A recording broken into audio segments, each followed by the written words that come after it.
The journey to Twin Peaks, in a time long past, nestled in the rugged mountains of a faraway land, there lay a secluded monastery known as Twin Peaks. The monastery was named after the two towering mountains that stood like ancient guardians on either side of it, their peaks often shrouded in mist, giving the place an ethereal, almost otherworldly quality. Twin Peaks was not just a place of spiritual retreat, it was a sanctuary where monks from various Buddhist traditions came together to seek enlightenment, to learn, and to debate the most profound teachings of the Buddha. The monks at Twin Peaks were a diverse group. They came from different lands and followed different schools of thought within Buddhism. Some were strict vegetarians, adhering to the Mahayana tradition, while others followed the Theravada path, accepting whatever food was offered to them. Despite their differences, they lived together in harmony, united by their common goal of spiritual awakening. This is the story of three monks, Amitabha, Sariputta, and Rinchen, who, through their differences, discovered the deeper meanings of compassion, non-harming, and the true nature of spiritual practice. Chapter 1, Amitabha's Path of Compassion. Amitabha was a monk from the eastern lands, where Mahayana Buddhism was the predominant tradition. He had taken a vow of strict vegetarianism, believing that the consumption of meat was incompatible with the cultivation of a compassionate heart. Amitabha was deeply committed to the bodhisattva ideal, aspiring to attain enlightenment not just for himself but for all sentient beings. His days were filled with chanting sutras, meditating on compassion, and preparing simple, plant-based meals for himself and the other monks. In the monastery, Amitabha was known for his gentle nature and his unwavering dedication to non-harming. He often spoke of the Surangama Sutra, which taught that eating meat perpetuates suffering and hinders the path to enlightenment. How can one claim to follow the path of the Buddha, he would say, if one's actions contribute to the suffering of others? Yet, despite his deep convictions, Amitabha was not judgmental. He understood that the world was complex and that each monk had their own journey. However, he struggled internally with the knowledge that some of his fellow monks, including Sariputta, did not share his commitment to vegetarianism. Chapter 2, Sariputta's Simplicity and Wisdom. Sariputta was a monk from the southern lands, where Theravada Buddhism was practiced. He followed the teachings of the Pali Canon and the ancient Vinaya, which emphasized the importance of humility and detachment from worldly desires. Sariputta lived a life of simplicity, accepting whatever food was offered to him during his daily alms rounds. Whether it was rice, vegetables, or meat, he received it with gratitude. Seeing it as an opportunity to practice non-attachment, Sariputta believed that spiritual purity was not determined by what one ate, but by the state of one's mind. He often quoted the Buddha's words, "It is not what goes into the mouth that defile a person, but what comes out of the mouth, this defiles a person." For Sariputta, the key to enlightenment was mindfulness and the cultivation of a pure heart, free from greed, hatred, and delusion. Sariputta respected Amitabha's vegetarian practice, but he did not see it as essential for his own spiritual journey. He viewed the act of accepting alms as a way of practicing humility and detachment, and he was content with the path he had chosen. However, he noticed that Amitabha's convictions sometimes created a subtle tension in their interactions, and this troubled him. Chapter 3, Rinchen's Tibetan Perspective. Rinchen was a monk from the highlands of Tibet, where Vajrayana Buddhism was deeply rooted. The harsh climate of his homeland made it difficult to grow crops, and the consumption of meat was often a necessity for survival. Rinchen had been taught that the intention behind one's actions was more important than the actions themselves. In his tradition, even the offering of meat in religious rituals was seen as a way to accumulate merit and transfer blessings to the deceased animals. Rinchen was a man of deep meditation and mystical practices. He had spent many years in solitary retreat, contemplating the nature of reality and the teachings of the Buddha. For him, the consumption of meat was not an obstacle to spiritual progress, rather, it was an aspect of life that required mindful and compassionate engagement. He often performed rituals to bless the animals whose lives had been taken, believing that such acts could help them achieve a better rebirth. At Twin Peaks, Rinchen found himself in a unique position, bridging the gap between Amitabha's strict vegetarianism and Sariputta's simple acceptance of alms. He respected both perspectives and sought to learn from them, but he also felt the weight of his own cultural practices and the necessity of flexibility in spiritual life. Chapter 4, The Debate. One day, the abbot of Twin Peaks called for a gathering of all the monks. He announced that they would hold a debate on the topic of meat consumption, not to create division, but to deepen their understanding of the Buddha's teachings. Each monk would have the opportunity to present their views, and the debate would be a chance to explore the ethical and spiritual implications of their dietary practices. The hall was filled with anticipation as the debate began. Amitabha spoke first, eloquently describing the importance of compassion and the reasons why he believed vegetarianism was the true path for a bodhisattva. He quoted from the Surangama Sutra and shared stories of great masters who had attained enlightenment through the practice of non-harming. Sariputta followed, offering a different perspective. He spoke of the Buddha's teachings on non-attachment and the importance of accepting whatever life offered with equanimity. He argued that spiritual purity was not about the external act of eating, but about the internal state of the heart and mind. He also pointed out that the Buddha himself had not imposed a strict vegetarian diet on his disciples, understanding the practical realities of the world. Finally, Rinchen shared his unique viewpoint, explaining the Vajrayana approach to meat consumption. He spoke of the rituals and blessings performed for animals and emphasized the importance of intention in all actions.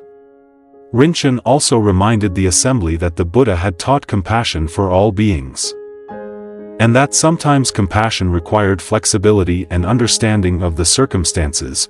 The debate continued for hours, with each monk contributing their insights and experiences. There was no clear winner or loser, rather, the debate served as a catalyst for deeper reflection and mutual respect. The monks of Twin Peaks realized that their differences were not obstacles but opportunities for learning and growth. Chapter 5, The Revelation. After the debate, the monks returned to their daily routines, but something had changed. The conversations they had shared in the debate lingered in their minds, prompting them to re-examine their own practices and beliefs. Amitabha began to understand that his strict adherence to vegetarianism, while noble, might have caused him to overlook the broader picture of spiritual practice. He saw that compassion was not only about what one ate, but also about how one treated others and approached life with an open heart. Sariputta, in turn, recognized that his focus on non-attachment might have led him to dismiss the ethical implications of his dietary choices. He began to consider the possibility of reducing his consumption of meat, not out of attachment to a particular practice, but as an expression of his commitment to non-harming. Rinchen, too, was affected by the debate. He reflected on the cultural practices he had inherited and began to explore ways to integrate more compassion into his life. Perhaps by reducing his reliance on meat when possible, and by teaching others about the importance of intention in spiritual practice. Chapter 6, The Harmony of Twin Peaks. Over time, the monastery of Twin Peaks became a symbol of harmony and unity. The monks continued to follow their individual paths, but with a deeper understanding and respect for each other's practices. Amitabha, Sariputta, and Rinchen formed a close bond, each learning from the others and growing in their own spiritual journey. The monastery became known as a place where monks could come to explore the teachings of the Buddha in all their diversity, free from judgment and division.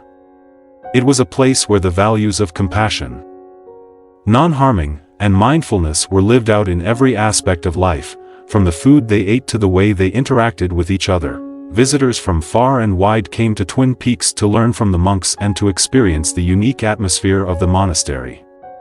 Some came seeking answers, while others came simply to witness the peaceful coexistence of different traditions.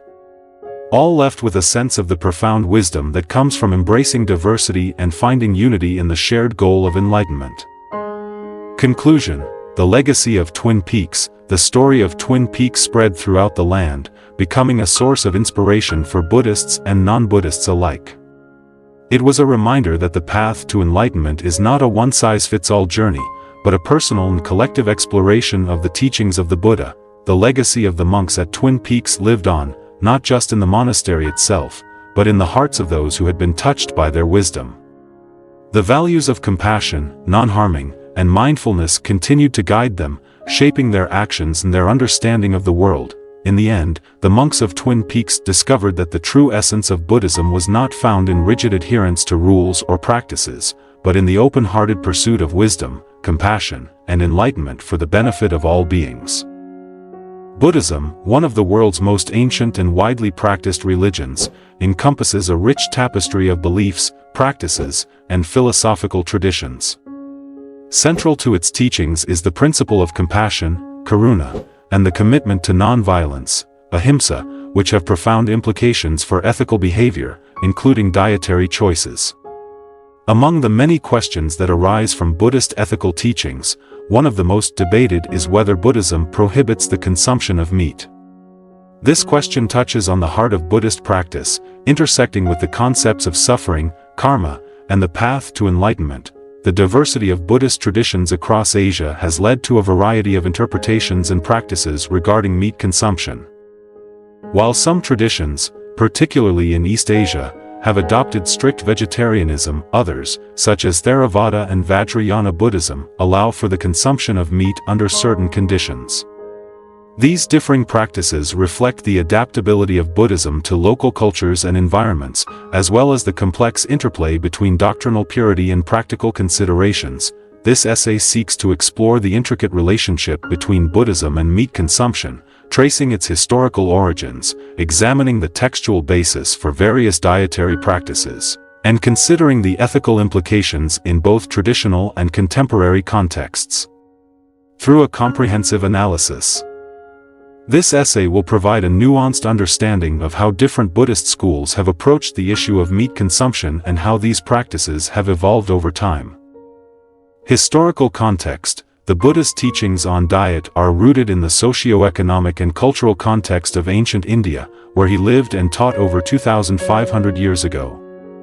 The Pali Canon, one of the earliest collections of Buddhist scriptures, provides insights into the dietary practices of the Buddha and his monastic community, Sangha.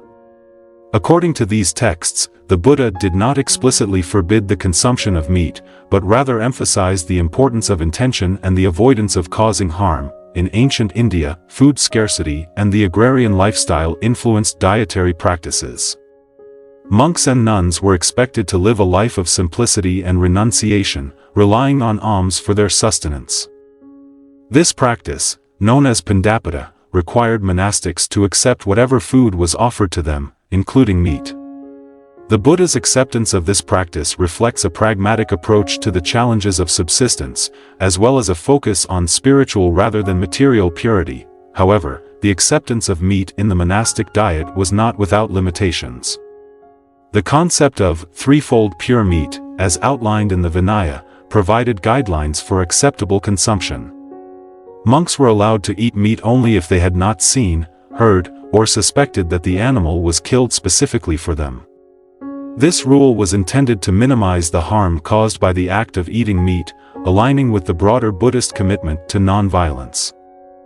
The Buddha's teachings on diet also reflected a broader ethical concern with the cultivation of a compassionate heart. While he did not mandate vegetarianism, he encouraged his followers to be mindful of the suffering caused by their actions, including their dietary choices. This emphasis on intention and mindfulness has continued to shape Buddhist attitudes toward meat consumption in the centuries since. Theravada Buddhism and meat consumption. Theravada Buddhism, often referred to as the teaching of the elders, is the oldest surviving school of Buddhism and is practiced primarily in Sri Lanka, Thailand, Burma, Laos, and Cambodia. Theravada Buddhists place great emphasis on the Pali Canon, which is believed to contain the earliest and most authentic teachings of the Buddha. In Theravada communities, the practice of almsgiving remains central to monastic life. Monks go on alms rounds each morning, receiving food offerings from lay supporters. This practice reinforces the interdependence between the monastic and lay communities, with monks providing spiritual guidance and lay people supporting them through material offerings. The acceptance of any food offered, including meat, is seen as an expression of humility and detachment from worldly desires. Monks are instructed not to show preference for any particular type of food, as this could lead to attachment and craving, which are antithetical to the Buddhist path. The consumption of meat, therefore, is not viewed as inherently wrong, provided it meets the criteria of threefold pure meat. In modern Theravada communities, these practices continue, though there is ongoing debate about the role of vegetarianism.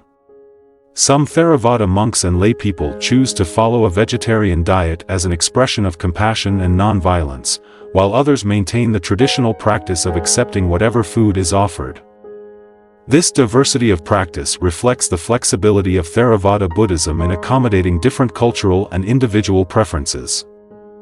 Mahayana Buddhism and Vegetarianism. Mahayana Buddhism, which developed around the 1st century CE, represents a major branch of Buddhism that spread throughout East Asia, including China, Korea, Japan, and Vietnam. Mahayana teachings emphasize the bodhisattva ideal, aspiring to attain enlightenment not only for oneself but for all sentient beings. This emphasis on universal compassion has profoundly influenced Mahayana attitudes toward diet, particularly the practice of vegetarianism. The Surangama Sutra, an influential Mahayana text, explicitly advocates for vegetarianism, stating that the consumption of meat is incompatible with the bodhisattva path. The text argues that eating meat perpetuates the cycle of suffering and prevents the practitioner from fully developing compassion. This teaching has led to the widespread adoption of vegetarianism in Chinese Buddhism, where it is seen as an essential aspect of spiritual practice. In addition to scriptural support, the promotion of vegetarianism in Mahayana Buddhism was also shaped by historical figures such as Emperor Wu of Liang. His personal devotion to Buddhism and his efforts to promote vegetarianism within the imperial court had a lasting impact on Chinese Buddhist practices.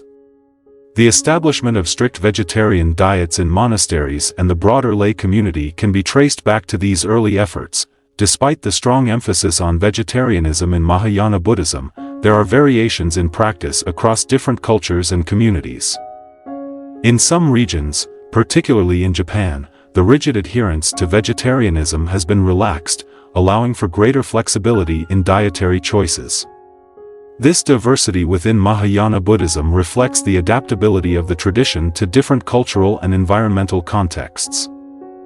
Vajrayana Buddhism and flexibility in diet. Vajrayana Buddhism, also known as Tantric Buddhism, is practiced primarily in Tibet, Bhutan, and parts of Nepal and Mongolia. Vajrayana teachings incorporate elements of both Mahayana and Theravada Buddhism, with an additional emphasis on esoteric practices and rituals. In the harsh climate of the Tibetan Plateau, where agriculture is limited, the consumption of meat has historically been a necessity for survival. Vajrayana Buddhism, therefore, adopts a more flexible approach to diet, allowing for the consumption of meat while emphasizing the importance of compassion and mindfulness. Tibetan lamas teach that the intention behind one's actions is more important than the actions themselves, and that meat can be consumed if it is done with a mindful and compassionate heart. The practice of offering meat as part of religious rituals is also common in Vajrayana Buddhism. These offerings are seen as a way to appease local spirits and deities, and to accumulate merit. However, the consumption of meat in Vajrayana Buddhism is often accompanied by prayers and rituals intended to transfer merit to the animal, helping it to achieve a better rebirth. While Vajrayana Buddhism allows for the consumption of meat, there is also a growing movement within the tradition that advocates for vegetarianism as a more compassionate and ethical choice. Some Tibetan lamas have publicly supported this movement, encouraging their followers to reduce or eliminate meat from their diet as an expression of their commitment to nonviolence. Japanese Buddhism, Anomalies and Adaptations. Japan presents a unique case in the history of Buddhism, where monks have been permitted to marry, eat meat, and live secular lives. This practice, which began during the Heian period, was further reinforced during the Meiji Restoration, when the Japanese government enacted laws allowing monks to live more worldly lives. The Meiji government, in its efforts to modernize Japan and reduce the influence of Buddhism, passed the Nikujaku Saitai law in 1872, which allowed monks to marry, eat meat, and drink alcohol. This law was part of a broader strategy to promote Shintoism as the state religion and diminish the power of Buddhist institutions. As a result, Many Japanese Buddhist temples became hereditary institutions, with the position of head priest being passed down from father to son. This practice led to a unique blending of monastic and secular life, where monks could maintain their religious duties while also raising families and participating in the economic life of the community. Today, Japanese Buddhism is characterized by a wide variety of practices and beliefs, reflecting the complex history of the tradition in the country. Some monks choose to live celibate lives, while others marry and have families. The flexibility of Japanese Buddhism has allowed it to adapt to modern society while maintaining its spiritual core. Philosophical and ethical considerations. The question of whether Buddhism prohibits the consumption of meat is not only a matter of tradition and practice but also one of deep philosophical and ethical significance. Central to Buddhist ethics is the principle of non-harming, ahimsa, which calls for the avoidance of actions that cause suffering to sentient beings. This principle has led many Buddhists to adopt vegetarianism as a way to minimize harm and cultivate compassion. However, the relationship between diet and spiritual practice is complex, and different Buddhist traditions have interpreted the principle of ahimsa in various ways. For some, the focus is on the purity of the mind and the cultivation of a compassionate heart, rather than on strict adherence to dietary rules.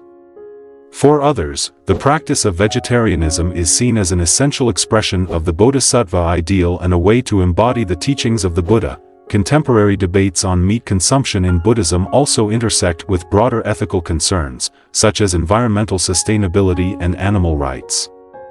As global awareness of these issues grows, many Buddhist communities are re-evaluating their dietary practices in light of new ethical considerations. The rise of vegetarian and vegan movements has also influenced Buddhist discourse, leading to renewed interest in the ethical implications of meat consumption.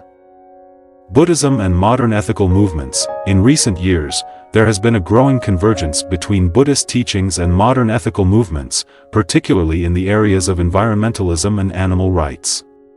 Many Buddhists have begun to recognize the impact of meat consumption on the environment and the suffering it causes to animals, leading to a shift toward more sustainable and compassionate dietary practices. This shift is reflected in the work of prominent Buddhist leaders and organizations who advocate for vegetarianism and environmental stewardship. For example, the 14th Dalai Lama, one of the most influential Buddhist figures in the world, has publicly supported vegetarianism and has encouraged his followers to adopt a plant-based diet. Similarly, the global Buddhist organization Soka Gakkai has promoted environmental awareness and sustainable living as part of its broader mission to create a more peaceful and compassionate world. These modern ethical movements have also inspired a new generation of Buddhists who are committed to living in alignment with the principles of non-harming and compassion. For many, the decision to adopt a vegetarian or vegan diet is seen as a natural extension of their spiritual practice and a way to contribute to the well-being of all sentient beings. Conclusion: the question of whether Buddhism prohibits the consumption of meat is a complex and multifaceted issue that varies across different traditions and cultural contexts. While some schools of Buddhism, particularly in East Asia, advocate for strict vegetarianism, others, such as Theravada and Vajrayana Buddhism, allow for the consumption of meat under certain conditions. At the heart of this debate is the principle of non-harming, which calls for the avoidance of actions that cause suffering to sentient beings. Whether one chooses to follow a vegetarian diet or not, the true measure of spiritual progress lies in the cultivation of a compassionate heart and the purity of the mind.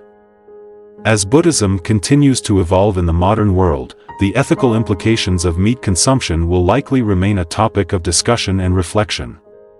By considering the diverse perspectives within the Buddhist tradition, we can gain a deeper understanding of the relationship between diet, ethics, and spiritual practice, and how these elements can contribute to the well-being of all sentient beings.